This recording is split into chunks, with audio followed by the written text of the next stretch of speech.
નમસ્કાર દર્શક મિત્રો, હું છું રૂપલ વણિચિયા. સંપૂર્ણ ન્યૂઝમાં આપનું સ્વાગત છે. પાલનપુરના જોરાવર પેલેસમાં સ્થિત જિલ્લા અદાલત અને અન્ય કોર્ટોને જંગાણા ગામમાં ખસેડવાના નિર્ણય સામે વિરોધનો વંટોળ ઉભો થયો છે. ગુજરાત ક્રાંતિકારી પાર્ટી અને સ્થાનિક વકીલોએ આજે વિરોધ રેલીનું આયોજન કર્યું હતું. જોરાવર પેલેસથી લગભગ 7 કિલોમીટર દૂર આવેલા જંગાણા ગામમાં કોર્ટોને ખસેડવાની યોજના અને પાલનપુર બાર એસોસિએશને પણ વિરોધ નોંધાવ્યો છે. એસોસિએશને આ મુદ્દે વિશેષ ઠરાવ પસાર કરી વિરોધ પ્રદર્શન કર્યું હતું. ગુજરાત ક્રાંતિકારી પાર્ટીએ આયોજિત રેલી દરમિયાન જિલ્લા કલેક્ટરને આવેદનપત્ર સુપ્રત કર્યું હતું.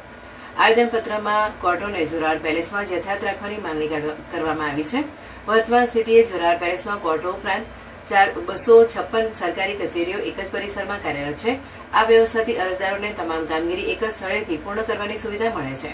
કોર્ટોના સ્થળાંતરથી લોકોને મુશ્કેલીનો સામનો કરવો પડશે તેવી દલીલ સાથે વિરોધ પ્રદર્શન કરવામાં આવી રહ્યું છે. હું ધીરજ સોની પાલનપુર અને બનાસકાંઠા જિલ્લાના પ્રજાના આજે નેતૃત્વ હેઠળ બનાસકાંઠા જિલ્લાની જે આપણી જિલ્લા કોર્ટ છે પાલનપુર ખાતે, તે અત્યારે પાલનપુરથી જગાણા લઈ જવાની તજવીજ ચાલી રહી છે. તો માનનીય સરકારશ્રી તથા માનનીય ન્યાયાધીશ સાહેબશ્રીને મારી નમ્ર અપીલ છે કે છેલ્લા 70 વર્ષથી નવાબ સાહેબના શાસનથી અત્યારે આ કોર્ટ ચાલી રહી છે, જેની અંદર 256 કચેરીઓ અને ઓફિસો અંદર આવેલી છે. અને અત્યારે એકાએક તજવીજ ઝુંબેશ ચાલી રહ્યો છે. એની અંદર આપ સાહેબશ્રીએ એકદમ પોતાના તરફથી નિર્ણય લીધો છે, કોઈ પણ જાતની જાણ વગર, કે આ કોર્ટને જગાણા ખસેડવી. હવે જનતાના પ્રતિનિધિ તરીકે જગાણા જ કેમ? આપને એસપીપુરા નથી દેખાણું, આપ સાહેબશ્રીને ગઠામણ ગેટ નથી દેખાતો, ગઠામણ ગામ નથી દેખાતું, જગાણા જ કેમ?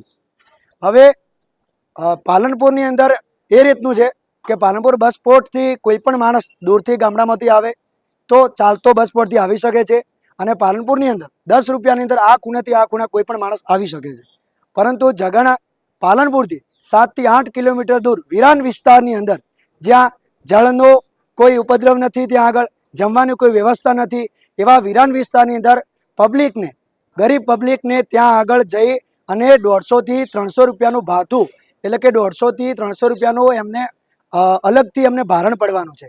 તો આ તો ન્યાય તો મોંઘો થઈ ગયો.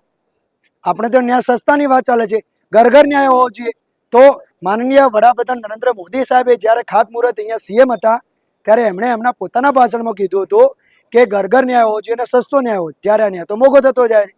માનનીય સરકારશ્રીને, માનનીય ન્યાયાધીશ સાહેબશ્રીને મારી નમ્ર અપીલ છે કે આપનો જે નિર્ણય છે એને આપ રદ કરો, નહીતર ગાંધી ચિંધ્યા માર્ગે અમે પાલનપુરની પ્રજા આગળ વધીશું અને આમણાં અમે ઉપવાસ ઉપર ઉતરીશું. જય હિન્દ, જય ભારત.